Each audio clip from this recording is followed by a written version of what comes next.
High বন্ধুরা, good morning সবাইকে। সবাই তোমরা কেমন আছো? আশা করি ভালো আছো। তো আজকে আবার চলে আসলাম আর একটি বড় ভিডিও নিয়ে। তো এটাকে মিনি ব্লগ বলবো না, কারণ এটা একটা বেশ বড় ব্লগ হয়ে গেছে। তো গতকালকে তো ছিল পয়লা বৈশাখ, সবাই জানো সেটা।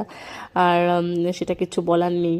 আর তো গতকালকে ছিল আমাদের দোকানে পুজো, মানে পয়লা বৈশাখের দিন ছিল দোকানে পুজো। তো সেই জন্য সকালে উঠেই বাড়ির টুকটাক কাজ সেরে স্নান করেই কিন্তু একদম 8টার আগেই পৌঁছে গেছিলাম দোকানে। আর এখন এই মোটামুটি 8টা বাজে।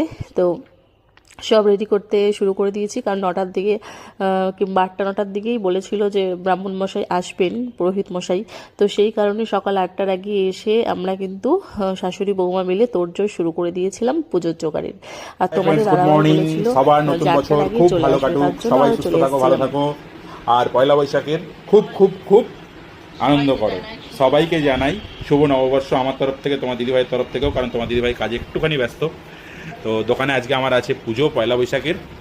এই যে আমার ঠাকুর মহাশয় এখন এখানেই আছেন, এখনও সিংহাসনে ওঠেননি, সিংহাসন সাজানো হয়নি। তার সিংহাসনটা তোমার দিদিভাই সাজিয়ে নিক, তারপরে আমাদের ঠাকুরকে সিংহাসনে তোলা হবে। আজকে সারাটা দিন কিন্তু ছোট্ট ছোট্ট পার্টে তোমাদের সঙ্গে আছি, কিন্তু সবাই থেকো, হ্যাঁ কি?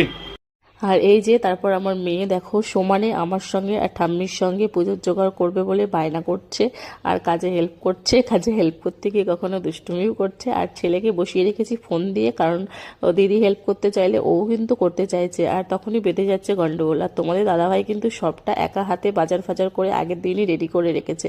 মানে আগের দিন বিকালবেলাতেই যত ফল, ঠাকুর, মানে সব বাজার করে রেখেছে। আর আমার শাশুড়ি মা দেখো সকাল সকাল এই থালা বাসন এগুলো নিয়ে চলে এসেছিল। আর এখানে মেয়ে দেখো সব ফল এবার নামাচ্ছে, বলছে আমি কি করব মা, আমি কি করব। তো আমি বলছি তুমি আমাকে ফলগুলো ধুয়ে দেবে, আমি ফল কাটবো। আর ওইদিকে ঘটগুলো গঙ্গা মৃত্তিকা দিয়ে সব কিছু দিয়ে ওর ঠাম্মি ওখানে বসাচ্ছে। আর এদিকে দেখো সব কিছু মোটামুটি আমি গুছিয়ে ফেলেছি। ওই দিকটায় আলপনা দিয়ে ঠাকুর ঠাকুর বের করে ফুল বেল পাতা সব যা যা লাগে সব বের করে দিয়েছি। 9টা কিন্তু প্রায় বাজতে চললো, কিন্তু এখনও কিন্তু ব্রাহ্মণ মশাইয়ের কোনো দেখা পেলাম না। তো যাই হোক, আরেকটু অপেক্ষা করি, কারণ এখান থেকে বাড়ি গিয়ে আবার আমাকে রান্নাবান্না করতে হবে।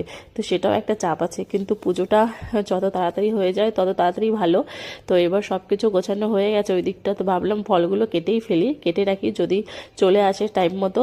তো তারপর ফলগুলো কাটছি আমি, আর মা ওখানে সাজিয়ে সাজিয়ে রেখে দিচ্ছে। তো দোকানের ভেতরে আর কাটছি না, কারণ জল টল পড়লে ভীষণ অসুবিধা হবে। কারণ তোমাদের দাদাভাই দেখতেই পাচ্ছ ওখানে কিন্তু অনেক মাল রাখা আছে। আর ভিডিওটা কিন্তু হচ্ছে মানে এটা হচ্ছে গোডাউন, মানে পুজোটা হচ্ছে গোডাউনের ভেতরে।